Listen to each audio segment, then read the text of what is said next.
Allez, bonjour à tous mes amis, on se retrouve dans un nouvel épisode du SAV, alias Service après vidéo, où je vais répondre à vos commentaires sous mes vidéos. Alors on commence avec le 25 ans après Rayman sur PlayStation, que j'ai posté le 15 mars 2022. Et donc j'ai Axboob qui me dit un très bon jeu, de très bons souvenirs, ça fait plaisir de te voir parler de Rayman. Je n'ai jamais réussi à le terminer, j'ai essayé de m'y remettre récemment et quelle galère. Et oui, Rayman n'est pas un jeu facile, alors croyez-le ou non, mais je l'ai fini à l'époque. Et j'en garde même pas de mauvais souvenirs, comme quoi le jeu doit être difficile en effet, mais pas forcément frustrant. Je pense que c'est un petit peu comme Crash Bandicoot. Pareil, c'est un jeu difficile, mais que j'ai réussi à finir à l'époque, et là je me le retape sur PS4 et je galère. Comme quoi, parfois, les souvenirs nous jouent des tours. Ensuite, nous avons le message de Jules Durand. C'est le jeu qui m'avait donné envie d'acheter une PlayStation. Finalement, je ne l'avais acheté que bien tardivement, parce que je l'avais déjà connu chez un copain et qu'il y a tellement de bons jeux que le choix n'était pas simple. Eh bien, je te comprends totalement et je pense que c'est un peu par hasard que j'ai eu Rayman à l'époque, parce que j'étais tellement omnibilé par la 3D que d'avoir reçu un jeu 2D comme ça, c'est assez étonnant, mais en même temps, le jeu est tellement beau, et les notes aussi étaient excellentes, hein. C'est un jeu qui a été très bien reçu par la presse, donc ça suffit. Et puis un jeu de plateforme, ça ne se refuse pas. Ensuite, nous avons Evil Bubule, qui dit test non réalisé sur la console d'origine, pas legit à supprimer. Oui, effectivement, j'y joue sur PS2, mais il est fort probable que je me chope une PS1 très prochainement, pour deux ou trois raisons que je pourrais expliquer un de ces quatre. Ensuite, nous avons Maresh02. Rayman Saturn est plus beau que sur PSX, plus d'effets en fin de niveau. Effectivement, j'ai pu voir ça. La version Saturn est la plus réussie, semble-t-il, d'un point de vue graphique. La version Jaguar, en fait, va être meilleure sur certains points et moins bon sur d'autres. Il y a moins d'effets de transparence et tout ça. Mais je crois que les niveaux couleurs, c'est plus joli. Mais là, pareil, j'ai pas non plus de certitude. Alors ensuite, nous avons Je suis un noob, un bon petit jeu pour les débuts de la PSX. Oui, franchement, ça tord un petit peu le coup de l'image de la PS5, qui était une console uniquement axée 3D. Mine de rien, il y avait quand même pas mal de jeux 2D sur PSX, même si encore une fois, ce n'était pas forcément les meilleures versions en comparaison avec les versions Saturn. Julien P, il faisait de l'œil ce jeu à l'époque, il était beau et semblait sympa, toutefois je n'ai jamais accroché. Je ne sais pas si tu as pu t'y essayer, mais en tout cas, il n'est pas seulement beau, il est très jouable, l'ambiance est géniale, les musiques aussi, je crois j'en ai parlé. Quel coup de cœur pour les musiques. Donc bon, peut-être si tu as l'occasion de réessayer, n'hésite pas. Ensuite, Frédéric PSP qui dit récupérer l'Electulf. L'Electulf, qui est la version TUF des Electoons. La chaîne de la dose, c'est un des premiers jeux PS5 que j'ai eu à l'époque. Il était vraiment beau, et là encore, je confirme. Et proposait un challenge sympa, oui, moins qu'on puisse dire, c'est qu'il est sympa, avec le déblocage des compétences de Rayman au fil de l'aventure. Oui, ça lui donnait aussi un côté, alors j'exagère un peu, mais un petit peu aventure, dans le sens où c'est pas un jeu de plateforme linéaire, il y a même des retours en arrière pour aller choper tous les items, et puis on progresse aussi en termes de faculté. Avoir tous les lumens, fallait s'accrocher, oui, je l'ai repris récemment et ça reste mon épisode préféré de la saga. Eh ben écoute, il faudrait que je rejoue au plus récent, mais honnêtement, je pense que c'est aussi mon cas. Calamité qui dit Montpellier représente, ouais. Donc effectivement, c'est un jeu qui a été développé par le studio de Montpellier d'Ubisoft. La chaîne de la dose, encore. Il y a un autre jeu que j'ai pas pu tester à l'époque, c'est Adventure of le Max. Pareil, je le connais pas. Mais malheureusement, il coûte très cher. En 2D avec une esthétique assez proche. D'ailleurs, le pixel artiste est le même que celui de Flink. La chaîne de la dose. Ah, t'as trop bien fait de mettre la musique du stage musical en générique de fin. Elle est trop cool, c'est Zik Feel Good. Tout à fait ça. Elle est magnifique, la musique. De toute façon, je vais vous dire, hein, il y a une cohérence parfaite entre la musique, les graphismes, l'ambiance, les personnages. C'est vraiment une œuvre d'exception, je trouve. Ensuite, Zoukoulou, un jeu français par Michel Ancel, difficile, il faut délivrer tous les électoons, le mystère dark qui vous épie. Il y a le Rayman Rush sur PlayStation. Alors là, tu vois, j'ai complètement, je suis passé à côté. Donc, il détaille tous les Rayman qui sont sortis. Moi, je dois dire que les Rayman en 3D, même pas j'y touche avec un bâton. Après, c'est peut-être des bons jeux, mais honnêtement, je m'y suis pas intéressé. Ensuite, Chat Noir, un bon jeu, mais difficile dans mes souvenirs. Oui, oui, ça c'est sûr et certain. Ensuite, XXDD, super jeu, merci. Eh bien, merci à toi. Bête série, Rayman, un jeu magnifique, mais une difficulté ignoble. Je vois que ça en a traumatisé plus d'un ici. Ensuite, Hydrolino de Vasconcelos, je l'adore. J'ai passé à 100% à l'époque sur Saturn, et la musique Picture City m'a bluffé, je la trouve magnifique. Ouais. Tu as une très bonne mémoire, moi je dois dire que je suis pas allé jusque-là, jusqu'à me souvenir du nom des musiques, et puis l'avoir fini à 100%, bravo, ça m'étonnerait que je l'ai fait. Big Joe Jex, souvenir de dingue. Je me souviens avoir adoré, avoir été hyper impressionné par ce jeu à l'époque. J'ai encore les musiques dans la tête. Et aussi la marque de mon pass PlayStation sur le front. Je le trouvais tellement dur et injuste que je claquais le pad sur le front, jeune ado prépubère que j'étais. Un jeu fabuleux et une belle leçon de game design 2D. Ah bah, je suis 100% d'accord avec toi. Je me souviens pas avoir éclaté ma manette sur Rayman. Moi, je l'ai plutôt éclaté, je sais pas pourquoi, parce que c'est pas un jeu ultra difficile, mais sur Tekken 1. Je sais pas pourquoi, mais Tekken 1 m'a rendu fou à l'époque. Bulk Pack. Moi, mon problème avec Rayman, au-delà de la mode 3D, c'est le fait de ne pas pouvoir voir un jeu en plateforme en peinture. En effet, on en avait eu des plaines plâtrées, notamment sur Super NES, et en particulier dans ce style, cartoonesque. Alors ok, ce Rayman représente sans doute le summum du pixel art, mais y jouer m'a laissé de marbre. Par contre, aujourd'hui, avec du recul, eh bien, tu m'as donné envie. PS1 ou Saturn, tel sera le dilemme, car je n'ai pas de Jaguar. Bah écoute, a priori, la version Saturn est meilleure, donc prends-le sur Saturn. Mais bon, probablement, elle coûtera peut-être plus cher. Concernant ce que tu dis sur les jeux 2D, je comprends, parce que c'était un peu mon cas déjà à l'époque, j'en avais soupé de la 2D.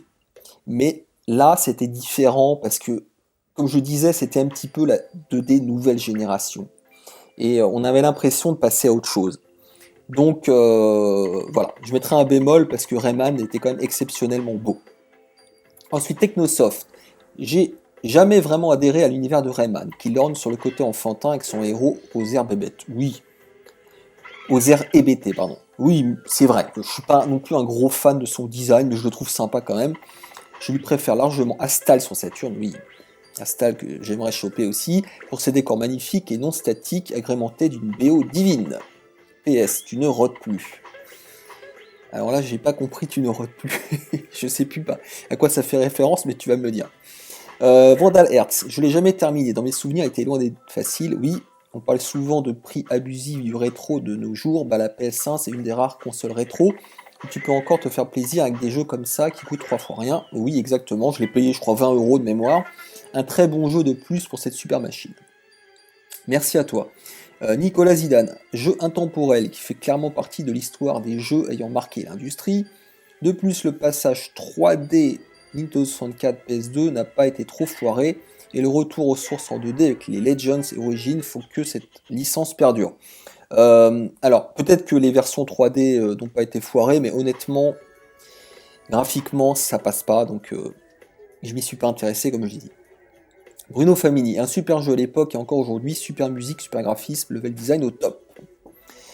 Je te plus sois. Snake, yes, super 20 ans après. Non, c'était pas 20 ans, c'est 25 ans, tu as mal lu.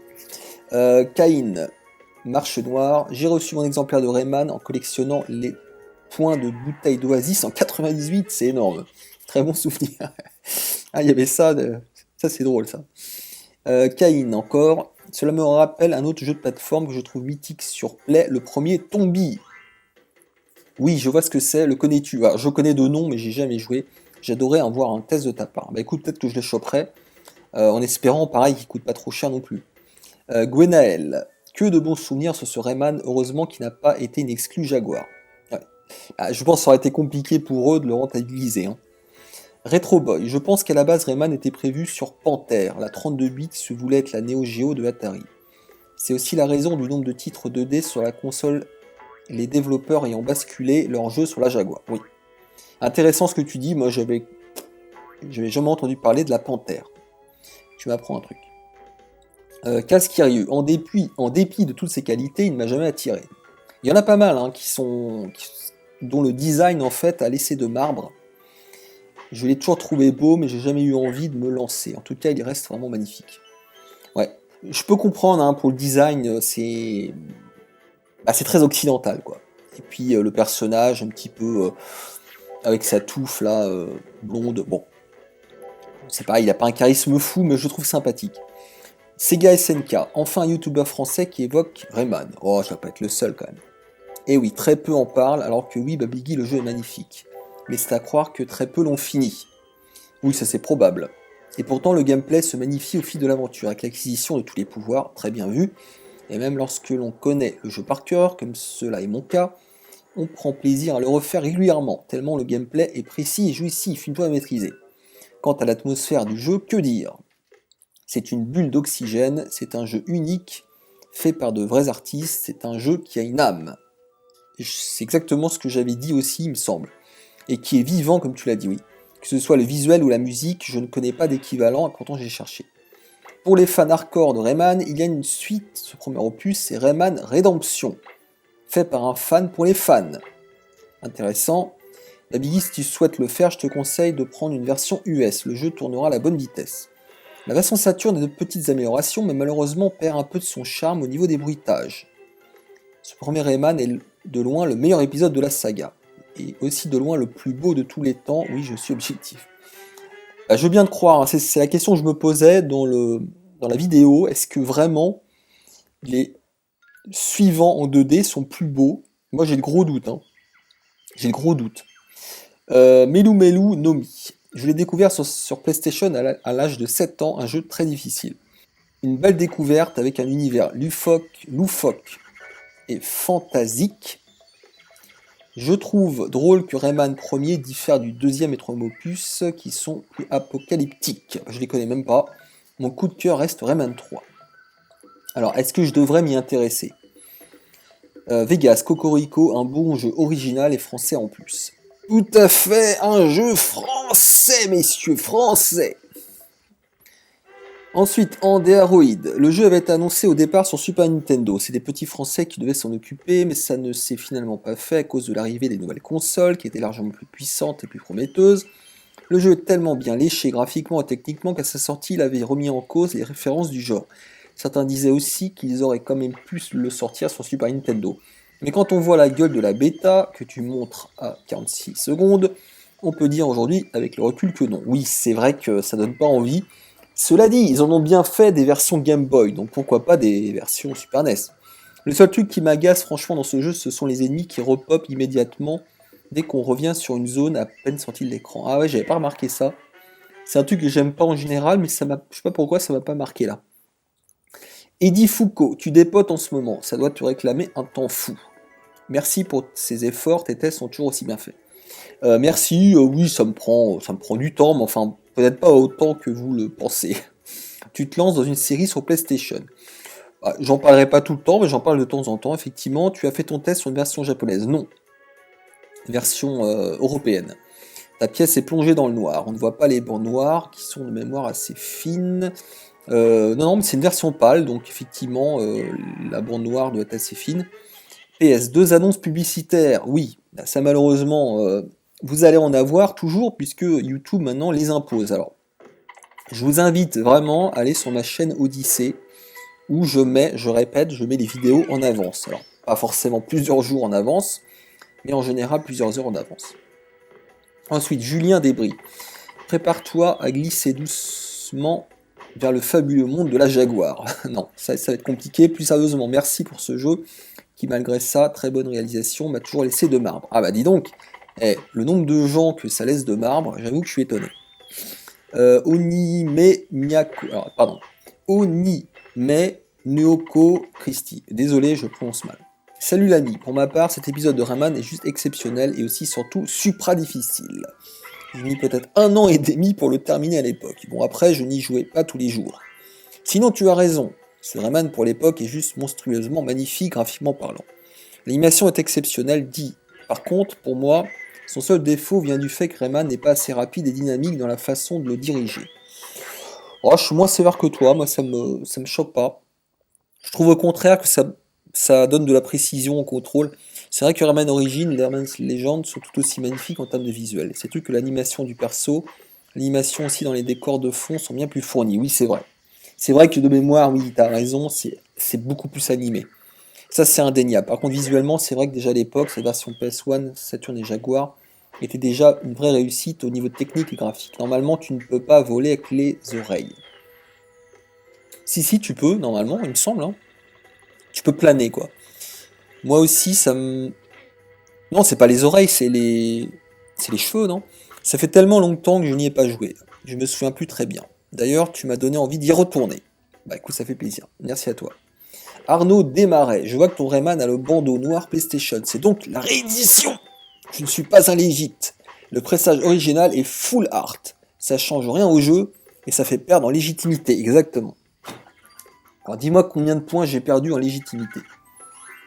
Parce que là j'ai encore des points, mais il m'en reste plus beaucoup.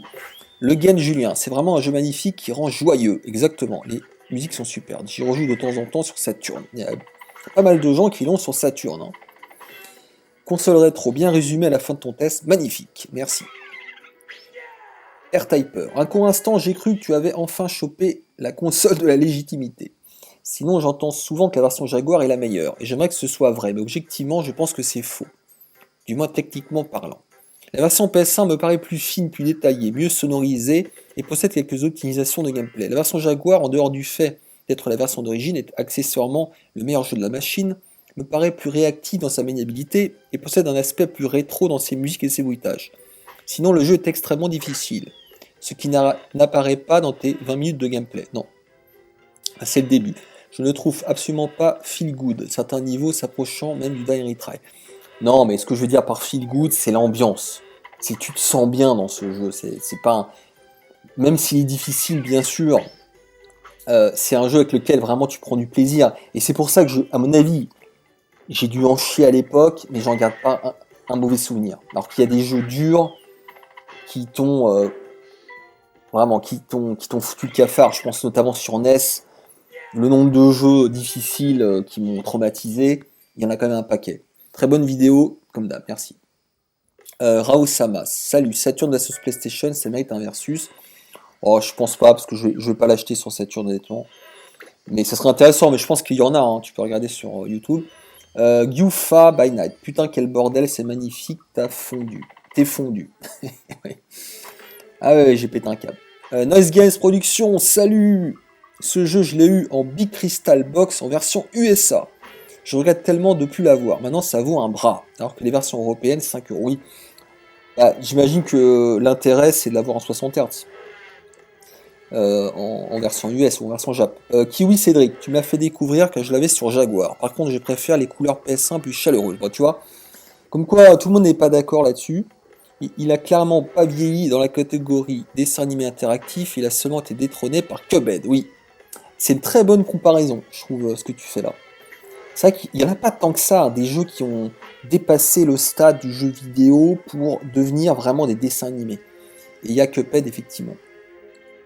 Arnaud Desmarais. Si tu aimes les Rayman 2D, l'aventure n'est pas finie. Rayman 1 et 2 sur Game Boy Color, impressionnant car c'est limite un remake. Game Boy Advance, il y a Rayman contre les lapins crétins et Rayman 3. Fort du moteur créé pour ces jeux, d'autres jeux Ubisoft a créé les jeux Donald, Quack Attack en 3D sur Game Boy Color et Donald Advance en 2D, mais aussi Tonic Trouble sur 64 en 3D et Game Boy Color en 2D. Bref, l'aventure Rayman 2D n'est pas finie avec ce Rayman PS1. Merci pour toutes ces références. Alors je note quand même les versions Game Boy Color, il faudrait que je m'y intéresse. Saku 10, un beau jeu mais un jeu chiant et mal branlé dans la conception des niveaux. Vite revendu à l'époque car inférieur au classique du genre Semi Grave. Bon, je suis pas d'accord avec toi. Moi je trouve que la conception des niveaux est... Je trouve pas que c'est mal branlé, que ce soit chiant. Bon, enfin, chacun son avis. YK, tu as dû péter un câble pendant la vidéo. Alors c'est par rapport à quoi? Là je m'en souviens plus, non, je crois pas avoir pété un câble. Tu veux dire par rapport à la difficulté? Bah, le début, non, ça va, franchement. Ablanca, un bon jeu de plateforme. Moi aussi, il m'évoque les vacances d'été, ce petit jeu. Un plaisir de le revoir tourner. Merci. Ah oui, c'est vraiment typiquement le genre de jeu auquel tu pouvais jouer pendant les vacances. Romu Bidi, crachez-moi à la gueule, mais je trouve que ce jeu manque de punch et de dynamisme. On s'ennuie un peu. La maniabilité est un poil poussive. Ça fait 15 ans qu'il est dans ma collecte et pas motivé pour l'approfondir. Je trouve cependant que Rayman Legend est une franche réussite et un des meilleurs jeux de plateforme de la génération PS3 360. Ça, on peut pas le nier. Rayman Legends est plus dynamique, c'est sûr. Je comprends totalement le côté manque de punch. C'est vrai qu'il est lent. Le perso est assez lent. T'es pas le premier à le dire. Mais moi, ça m'a jamais dérangé parce qu'encore une fois, j'adhère à l'univers. Je suis plongé dans un univers fantastique, mirifique, dirait quelqu'un. Et du coup, bah, ça m'enlève. Je ressens pas ses défauts. Voilà les amis, on passe au jeu suivant.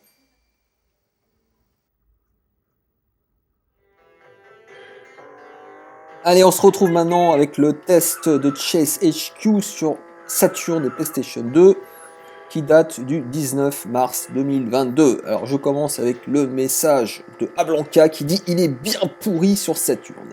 Ah, je te trouve un petit peu sévère, mon cher Ablanca, je sais que tu n'as pas beaucoup d'affect pour cette console, mais enfin, je dirais que c'est un jeu moyen sur Saturn et un excellent jeu, un très bon jeu en version arcade. Ensuite, Mehdi, il a enfin mis la main dessus. Alors, c'est pas totalement récent, c'est l'un des premiers jeux que j'ai pris sur Saturn. Enfin, c'est vrai que c'est la Saturn, je l'ai depuis que quelques mois, c'est vrai. Ensuite, Zukulu, jamais sorti en France, la version Saturn. Hors de prix, la version Super Nintendo PAL. Alors oui, c'est pas du tout le même, hein. Chase, un prénom masculin américain. Eh bien, dis donc, tu nous apprends des choses. Snake, super test pour un jeu très médiocre. Moyen, je dirais. Ensuite, Zukulu, que J13 égale Snake 1984. Arrête de me harceler. Encore des problèmes de harcèlement dans le YouTube game. Le Cani, je pense que Babigui est tombé amoureux de sa Saturn. C'est ce que je te disais, j'irai pas jusque-là. Je l'apprécie, mais bon. SLP, bon test, la version Saturn était peut-être sympa à l'époque, mais plus aucun intérêt aujourd'hui. Sur PS2, on peut même jouer au volant. Alors je pense que tu peux aussi jouer, c'est même sûr, hein, tu peux même y jouer sur le volant sur Saturn, mais je suis d'accord avec toi. C'est finalement ça son plus gros défaut en fait, la version Saturn. C'est qu'elle n'a plus aucun intérêt dès lors que tu as la version d'arcade, ce qui est certes émulé, mais sur PS2. Et du coup, j'ai été très déçu par cette version Saturn. Console rétro, c'est une licence que j'aime encore bien, merci pour le comparatif. Oui, selon moi, c'est l'une des licences avec Outrun de cette époque qui a le mieux vieilli. Vraiment. Vandal Hertz, as-tu connu la version arcade Day One en bas de chez toi au moins? Perso, j'aime bien la version Saturn. J'y reviens de temps en temps comme le Outrun. L'ambiance qui se dégage est super sympa et pour une petite session de jeu assez courte, c'est parfait. Alors, je comprends parce que si vous n'avez pas fait le comparatif avec la version arcade, honnêtement, la version Saturn est bonne. C'est juste que si tu passes de l'un à l'autre rapidement, eh bien, tu vois quand même qu'il y a un gros gap. Tu vois qu'il y a clairement un downgrade. Et c'est ça, en fait, qui rend cette version Saturn, pour moi, caduque. Mais dans l'absolu, c'est un bon jeu sur Saturn. Sardo qui se fout de ma gueule avec mon accent, qui dit chaise, head, quarter. Effectivement, j'ai un peu de mal à prononcer les mots anglais. Vincent Dubourdieu, merci pour ce comparatif, même si je ne suis pas d'accord sur tous les points, notamment le gameplay. Bon ok, au volant c'est mieux, mais je trouve la note assez sévère, et la durée de vie. Encore une fois, je parle de la version Saturn, la version PS2 qui est la version arcade, je l'ai très très bien notée. Et comme elle est largement inférieure, franchement le gameplay, j'étais dégoûté, hein. Je trouve que c'est vraiment frustrant. Dans tous les cas, ce n'est pas ma tasse de thé, ce jeu. Il existe le 2 qui est une catastrophe. Alors c'est marrant parce que tu dis que c'est pas ta tasse de thé, mais que t'es pas d'accord, notamment sur le gameplay. Bon, c'est marrant. Chat Noir, j'ai poncé la version Master System à l'époque, pas simple dans mes souvenirs. Très bonne version Master System. Par contre, pas très fidèle à l'arcade, mais c'est une bonne version. Et d'ailleurs, je l'ai testé si je dis pas de conneries. Marèche02, merci, je suis fan de tes tests sur le support Saturn, méconnu en Jap et de la Dreamcast. Merci à toi. D'autres vont suivre. Retromania, le magazine. Excellente comparaison. Pour ma part, je ne supporte que la version d'origine et PS2. N'importe quel autre portage, PC Engine par exemple, me donne l'impression d'être en permanence dans les choux et à l'arrêt, à cause d'une conduite intraitable. Et cette sirène, bon sang. Je suis totalement d'accord avec toi. C'est vraiment quand tu connais un minimum. Alors, je n'ai pas connu le jeu à l'époque, hein, je précise, hein, mais pas du tout. Mais j'ai joué sur émulateur, d'abord sur MAME ou je sais plus où. Et en fait, j'ai toujours été frustré, pareil, par les conversions. Je les ai toujours trouvées pourries. Et là, j'étais content parce que j'avais entendu parler de cette version Saturn qui était soi-disant identique à la version arcade. Un, c'est faux. Et deux, c'est pire que ça, elle est vraiment inférieure selon moi. Ensuite, nous avons Boulet Ba. C'est écrit en katakana et en kanji. C'est la borne d'arcade sur laquelle j'ai le plus dépensé d'argent. J'étais un gros fan de ce jeu, à tel point que j'avais acheté la version Amstrad CPC 464 pour jouer à la maison. Merci pour cette vidéo qui rappelle de bons souvenirs. Alors je ne sais pas ce que vaut cette version Amstrad CPC 464, mais en tout cas, bon, je doute qu'elle soit aussi bonne que la version arcade, bien sûr. Léo, salut. Comparaison très intéressante entre ces deux versions. Petit bémol qui n'est pas de ton fait, mais durant la vidéo, j'ai eu droit à 2 pubs espacées de 5 minutes de la part de YouTube. Ça ne m'empêchera pas de suivre tes vidéos, mais je souhaitais te faire remonter l'information. À plus sur tes lives pour de franches rigolades. Alors, du coup, je t'ai répondu. Vraiment, allez sur Odyssée. Je crois que j'ai que 121 abonnés sur la chaîne Odyssée, c'est pas assez. Et je répète, je mets les vidéos avant. Segaman, je le trouve magnifique avec ses décors en bord de route qui défilent à vive allure façon Outrun. Du coup, je vais sur le net pour le commander sur PS2 et là, paf, le prix de dingue. Je me demande si on sait le faire tourner sur un Mister FPGA. Bon, je pense, oui. Ce serait plus rentable. Oui, c'est vrai que la version PS2 coûte cher. Malheureusement, c'est un certain prix. Paul une tourtelle. Très bien ces compiles Taito Memories. Alors, t'as cassé la tirelire pour les 4 ou juste pour celle de Chess. Pour le moment que pour la numéro 5 ou numéro 4, ça dépend si tu inclus la version PSP. Technosoft, je te trouve un peu sévère pour la note finale. Mis à part quelques ratages niveau colorimétrie, l'adaptation reste très fidèle. Pour moi, le plus grave, c'est pas la colorimétrie, c'est le gameplay, vraiment. Et il faut vraiment comparer les deux en passant de l'un à l'autre. Évidemment, si tu te souviens plus trop de la version arcade, peut-être que tu le remarqueras pas, mais honnêtement, c'est beaucoup moins souple. Kiwi Cédric, peut-être le jeu d'arcade qui m'a fait le plus rêver. Je suis étonné de voir comme la version Saturn est poussive quand on sait la qualité d'un Sega Rally. Ouais. Non, franchement, c'est pas une très bonne conversion, je trouve. Hein. Et les mecs, faut quand même pas déconner, c'est pas un jeu 3D, c'est un jeu qui tourne les doigts dans le nez sur une Saturn. Ils ont pas été foutus de reproduire, ne serait-ce que l'animation, elle est moins bonne, quoi. Je suis désolé, il faut être un petit peu exigeant. Surtout que c'est un jeu qui coûte cher sur Saturn, quoi. Faut pas l'oublier non plus. Gigob. J'ai adoré ce jeu sur CPC 6128. 61028. Je n'ai pas eu l'occasion de toucher la version arcade. Ton test pourrait bien me faire sauter le pas. Merci encore pour cet excellent double test qui montre que les portages en émulation PT méchant ne sont pas si simples. Oui. Une vraie déception pour moi. Flavio Nostalgique. Je l'avais pas mal squatté sur Amiga à l'époque. Je n'y avais pas retouché depuis, mais j'imagine que le downgrade doit être assez sévère. Alors Amiga, je connais pas, mais peut-être qu'on te répondra. Toshiro, test sympa, dans le même genre. 2D, Racer, il y a Slipstream qui sort bientôt. Alors je crois que j'en ai entendu parler. Et il est en 2D, alors il faut que je creuse la question. Non, je confonds, je pensais que c'était un jeu 3D. Slipstream, alors je note ça, je le mets ça de côté. Alors, Big Matt qui se fout de ma gueule, qui dit sacrilège, on dit Kuntash. Sinon, comme d'hab, moi j'ai toujours dit Contact.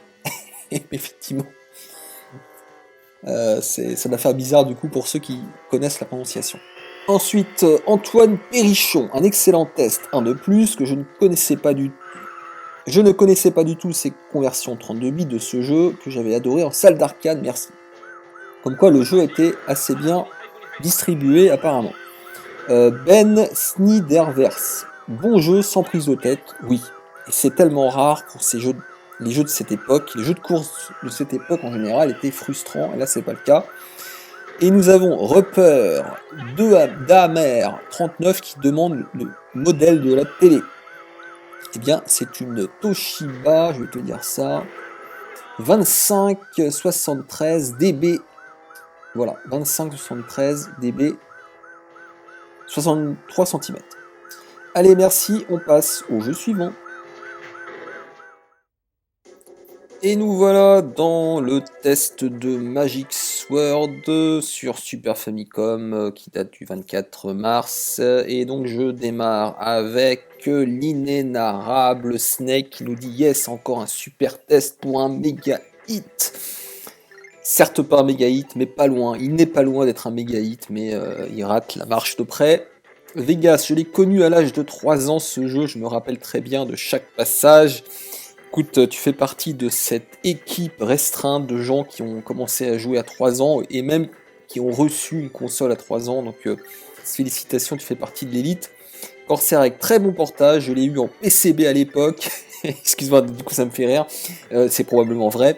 Bonne durée de vie. Écoute, oui, super version en tout cas d'origine. Je connais ce jeu, j'ai joué dans Capcom Collection, j'ai bien aimé, je l'ai fini en plus, oui.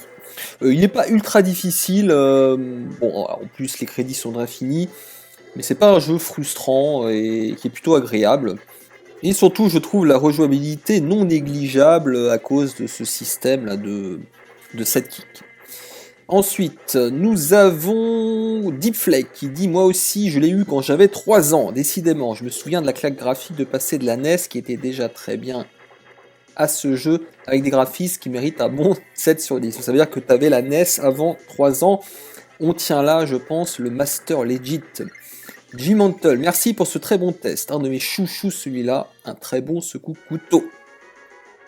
Et c'est vrai, un jeu pas spécialement connu. Je pense pas qu'il est cartonné sur Super NES. En tout cas, moi je l'ai jamais vu par exemple en boutique, jamais fait attention. Et le test m'était passé complètement inaperçu. Booms Boonzy, je me rappelle avoir vendu un jeu Ranma à demi pour m'acheter ce Magic Sword à l'époque et d'avoir été profondément déçu. Je me souviens plus trop pourquoi, mais je pense que le système de partenaires était un peu moyen. J'aurais préféré qu'on ait plus de persos jouables, oui, ça peut se comprendre. Et aussi, il me semble que contrairement à ce que tu dis, j'avais trouvé le jeu très insipide et redondant. Alors qu'à l'époque, j'étais un très bon public à ce niveau-là. J'adorais Gauntlet.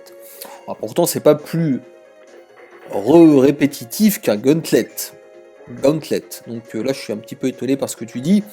Bon, après, ça sera à chacun de juger, mais je trouve déjà que les niveaux, mine de rien, même si les décors sont recyclés, sont assez variés. On n'a jamais un seul niveau identique, alors qu'on en a quand même une cinquantaine. Alors certains sont très courts, certes. Et puis ce système, justement, de partenaires dont tu parles, je trouve que ça apporte de la variété parce qu'on en a quand même 8 différents. Alors certes, oui, je suis d'accord avec toi, ça aurait été peut-être mieux qu'on ait 8 personnages différents, mais en même temps, là, tu peux en changer tout au long de l'aventure, et c'est quand même bien sympa.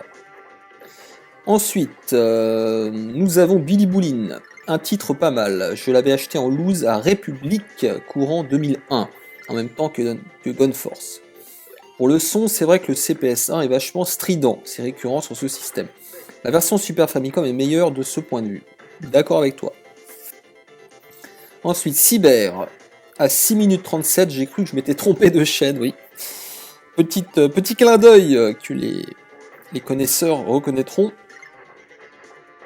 Neo Geo Spirit, test de qualité malgré un errement verbal inexplicable, je suis choqué. Oui, bon, je m'amuse de temps en temps. Ça fait pas rire tout le monde.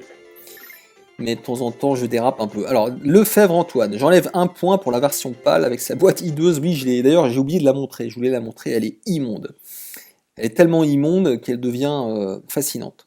Calamité, dégoûté que Zukulu m'ait bloqué. Je n'ai plus accès à son puits de connaissances. Aïe ah. Eh oui, Zukulu en a bloqué certains, mais ce n'est que partie remise. Mehdi, le plus regrettable selon moi reste les ralentissements. C'est vrai qu'ils sont assez nombreux, je suis d'accord. Même si un mode de joueur aurait été le bienvenu, son absence est beaucoup plus tolérable que dans un Final Fight. Je sais pas, parce que je trouve quand même que, de par son aspect aventure, RPG, Je trouve que le côté coop quand même est assez important dans ce jeu. Maintenant, bon, est-ce que ça l'est moins que dans Final Fight, chacun jugera. Mais c'est quand même dommage, je trouve. Après, je vous dis ça, pareil, hein, moi je joue jamais à deux, donc je suis pas concerné à la limite. Kiwi Cédric, un bon petit game injustement boudé. Pour moi, tout le charme du jeu est de grimper les étages avec un buddy en mode endurance. Bah, t'as bien résumé le concept. Hein. Ensuite, Zukulu été 93 en France sur Super Nintendo, aussi disponible sur Xbox 360 en version physique dans Capcom Digital Collection. Merci. Sugata, merci. Alors, pour avoir cité Black Tiger, mon cœur s'est emballé. C'est vrai que les similitudes sont importantes entre les deux jeux. Merci pour cette vidéo nostalgie. Je t'en prie. Black Tiger, que je ne connais absolument pas, mais que j'ai découvert à travers ce Magic Sword. Bibi Larue, salut Babigui. Perso, les ralentissements me gênent vraiment. Et aujourd'hui, ça représente un blocage dans mon cheminement de rétro gamer. Et je vois dans ce titre de Capcom tous les défauts de programmation inhérents à cet éditeur. Super Ghouls and Ghosts, Mega Man X, UN Squadron ralentissent beaucoup trop et s'abordent le gameplay tout en misant en game design. Et Capcom n'est pas le seul éditeur à laisser présent des ralentissements dans ses productions Super NES. J'ai envie de te dire, c'est un petit peu l'ADN de la Super NES, les ralentissements. D'où le fait que j'ai laissé tomber la Super NES il y a 12 ans pour me concentrer sur la Mega Drive et la Neo Geo. Là au moins les ralentissements se font beaucoup plus rares. C'est un petit peu dur, mais je comprends. Honnêtement, j'en ai pas fait des tonnes sur les ralentissements dans Magic Sword, mais ça qui sont très nombreux. Après, moi, je fais partie de ceux qui sont assez tolérants vis-à-vis d'un ralentissement. Ça dépend vraiment des gens. Il y a des gens qui ne supportent pas ça. Moi, je dois dire qu'en général, je passe au-dessus. Et encore plus dans les shoots. Cartissu. J'ai kiffé ma race avec ce jeu, répétitif sans doute, mais pas ennuyant.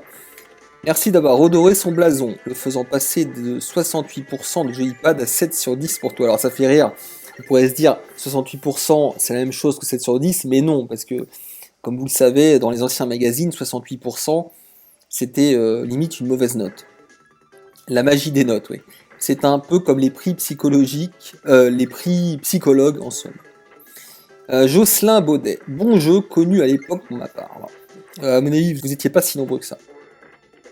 DEFK, tiens, une note globale, qui est pour une fois la moyenne exacte des 5 notes techniques.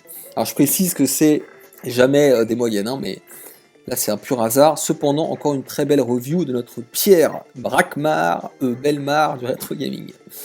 On voit clairement que ce Magic Sword part sur les bases de Black Dragon, Black Tiger chez nous en Occident, mais en poussant tous les curseurs plus loin, surtout sur le gameplay. Compagnon, pouvoir, level up, coopération, 2 joueurs, oui, c'est de l'arcade only. Comme tu l'as si bien expliqué, cette version Super Famicom est graphiquement très jolie, de façon générale, notamment grâce au nombre de couleurs affichables, mais là encore, nous avons malheureusement eu droit au traditionnel coupe et downgrade de la part de Capcom, perso ennemi en moins, mode 2 joueurs sacrifiés, pan de décor manquant, ainsi que le traditionnel ralentissement inhérent à la console de Nintendo, dès que l'on charge un peu en sprite simultané à l'écran. Je te rejoins aussi totalement sur les musiques bien meilleures sur la version Super Famicom, notamment grâce à son superbe chipset Sony SPC 700 conçu en secret par le fameux Ken Kutaragi, le futur papa de la PlayStation.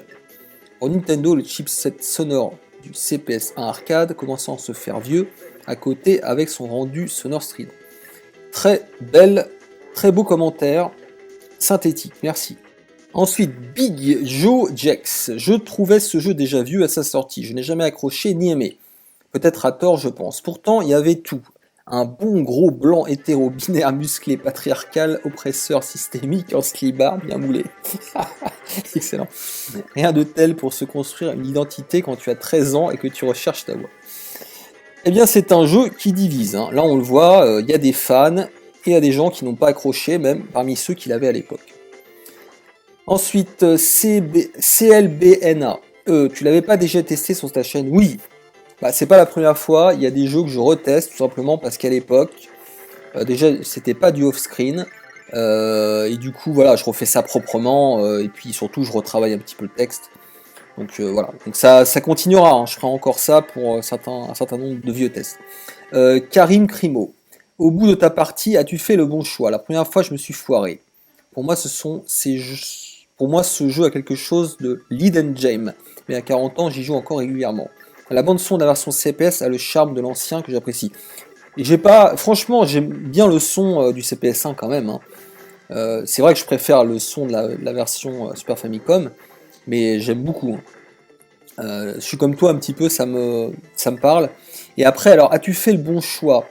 Tu fais référence donc au dilemme à la fin du jeu, donc tu as la possibilité de récupérer l'orbe de pouvoir et de contrôler le monde, de devenir, voilà. Donc c'est un petit peu comme Streets of Rage. On peut devenir le chef du syndicat, bah là on peut déterminer, enfin, donc en fait il y a une bonne et une mauvaise fin dans le jeu. Donc, moi en général je mets non, de toute façon c'est le truc de base. D'ailleurs je sais même plus ce qui se passe quand tu mets oui, mais honnêtement. Ensuite, qu'est-ce qu'on a d'autre comme message?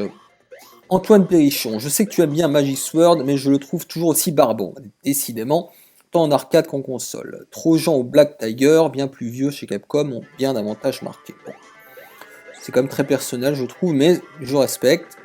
Yoz Montana, la musique sur Super NES est vraiment bien, me fait penser à Castlevania 4 complètement. La limitation de la Super NES ne permettrait sûrement pas le jeu à 2 joueurs, c'est sûrement vrai aussi. Déjà avec le personnage qui suit le joueur 1, on a des ralentissements, c'est vrai, on peut librement supposer avec la prise en compte d'un deuxième joueur, ce serait injouable, vu le nombre de sprites à l'écran.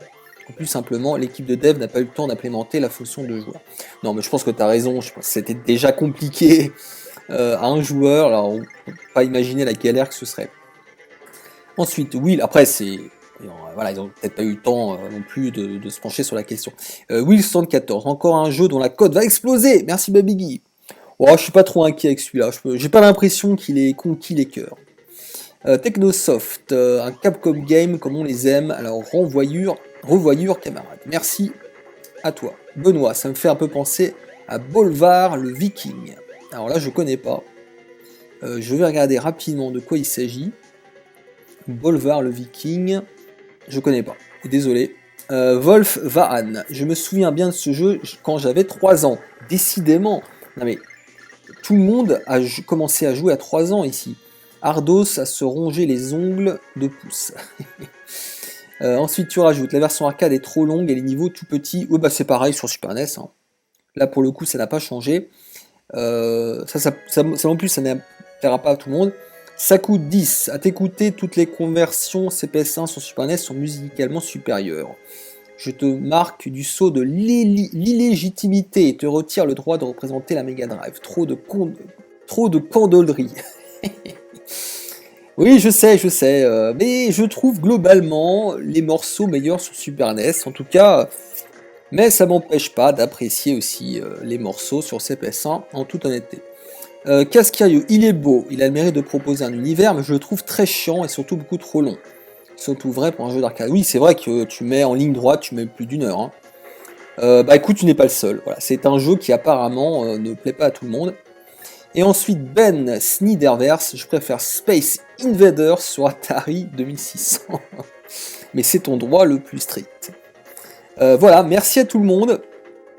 Et on se termine, si j'ose dire, avec le 4e et dernier jeu de cette sélection.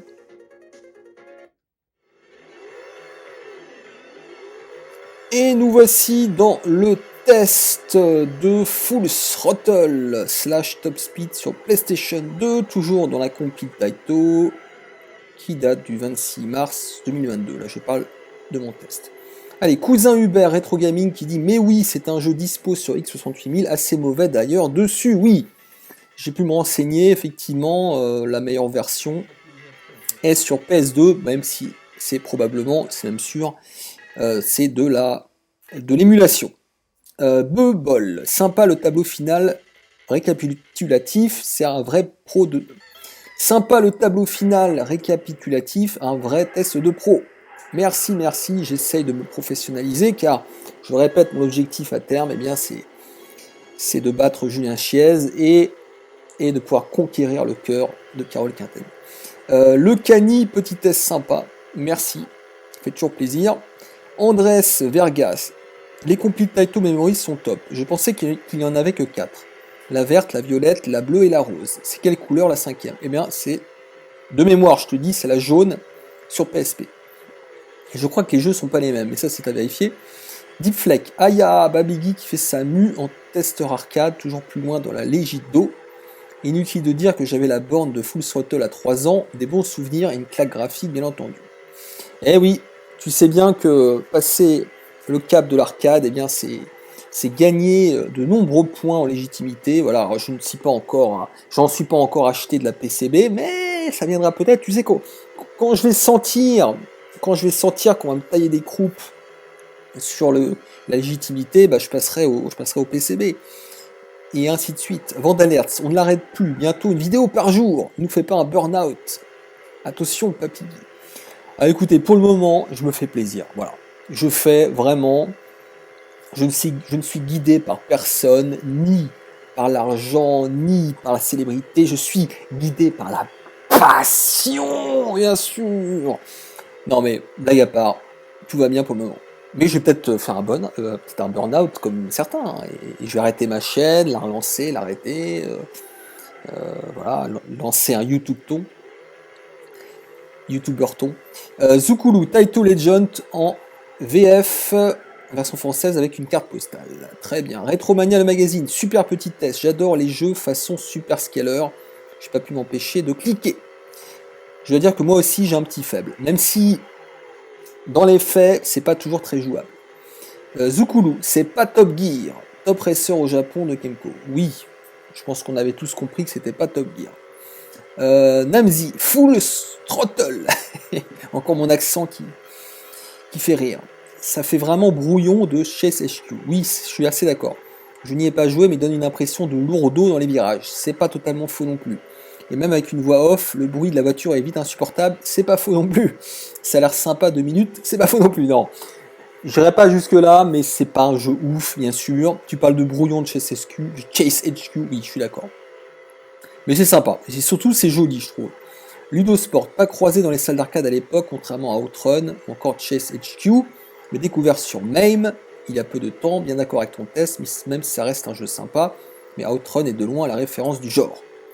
Totalement d'accord. Nicolas Zidane, je ne connaissais pas du tout, ça a l'air bien fun. J'irai pas jusque là, c'est sympa sans plus. Mais c'est, comme disait Namzi, c'est un peu lourd. Flavio, Full Throttle, il n'y a pas un jeu homonyme sur PC? Oui, d'ailleurs on t'a répondu. Un point and click. Et Deepfleck qui dit exact, un chef-d'œuvre de LucasArts. Orichi Malugin. Avec Babigui, le rétro prend tout son sens. Babybel, c'est plus c'est intelligent, plus c'est amusant. Alors c'était quoi ça encore? Je me souviens que c'était une pub ça, c'est un slogan pour une pub. Excellent test en tout cas, mais vraiment j'adore. Merci. Kaskiryu, ce mépris du YouTube man pour la RX7. Choqué et déçu. Je veux dire, je ne connais pas ce modèle. En tout cas, un jeu que je ne connaissais pas. J'espère que ça t'a donné envie, ne serait-ce que de l'essayer sur émulateur. Calamité, bon test l'ami, merci à toi. Et on attend tes prochaines productions. Frédéric PSP, super mini test. Je n'en attendais pas moins que toi. Léo, salut, dans le même genre de jeu de course, il a également Crazy Cars 3 Lamborghini American Challenge de Titus. À l'époque, je l'avais sur Amiga. Il existe une version Super NES, et là, je ne la connais pas. Quoique si, j'ai dû voir ça, mais c'est le terme Crazy. On est d'accord qu'il ne s'appelle pas Crazy Cars 3 sur Super NES. Ça va être Lamborghini American Challenge alors. Mais il faut que je regarde. Le Benou, j'aime bien tes tests, dommage juste que ta vidéo ne soit pas en 60 fps. Ah, c'est possible, malheureusement ça prend énormément de place. Mais est-ce que ça change vraiment beaucoup de choses pour vous? Si vraiment les gens réclamaient des vidéos en 60 fps, je le ferais honnêtement, je m'arrangerais, mais j'ai pas l'impression que vous... Enfin, dites-moi, est-ce que ça vous intéresse vraiment? Le Technosoft, une copie n'égalera jamais l'original. Un bon essai tout de même pour Taito, je suis d'accord. Choupi, Babigui, tu nous fais des graphiques et tout pour la note, tu deviens un vrai pro, c'est marrant, t'es pas le seul à le dire. En plus, c'est pas spécialement pour faire pro, c'est parce que c'est plus informatif, mais si en plus ça te permet de passer pour un pro, c'est parfait. Guillaume D, ça ne me parle pas ce full throttle. Bon, j'espère que t'as appris un truc. Ablanca, je l'avais terminé en arcade dans un bar, j'avais 3 ans, mais c'est fou. le niveau de légitimité des gens qui me suivent, je suis vraiment impressionné. Andéaroïde, je pensais que ce jeu avait un problème de clocking en émulation à cause des musiques, parce que à les entendre, on dirait que tu écoutes une cassette audio tout en maintenant appuyé le bouton fast forward de ton Walkman. C'est énorme, c'est exactement ça. Vraiment, le mixage est dégueulasse. Vraiment, j'ai peut-être pas assez insisté dessus, mais vraiment, on n'a qu'une envie, c'est de baisser le son. C'est rare quand même. Gwenaël, un test sans concession. Bah écoute, j'espère que c'est objectif, en tout cas un minimum objectif. Ensuite, Axboob, ces jeux en scaleur. Ces jeux en scaleur. Nip. Ensuite, Absboob, ces jeux en scaleur m'hypnotisent. Déjà à l'époque, je kiffais Super Hang-On. Je suis un peu comme toi. C'est un joueur qui me fascine. Même s'il a vieilli quand même globalement. Michael Georges, ta façon de parler et de noter le jeu me fait penser aux émissions de l'époque. Télévisateur, Microkids, je kiffe. Si tu possèdes un mystère FPGA, tu peux utiliser le formidable X68000. Et bien malheureusement, je n'en ai pas, n'étant pas assez légitime, mais je vais le devenir de plus en plus. Alors je dois dire que ces compliments autour de ma façon de parler qui rappellent les anciennes émissions, si vous saviez à quel point ça me fait plaisir, surtout que c'est même pas volontaire. Je vous promets que c'est pas volontaire. Mais si c'est le cas, tant mieux. Écoutez, on a fait le tour, j'espère que ça vous a plu, on se retrouve dans 2 semaines normalement, et à bientôt.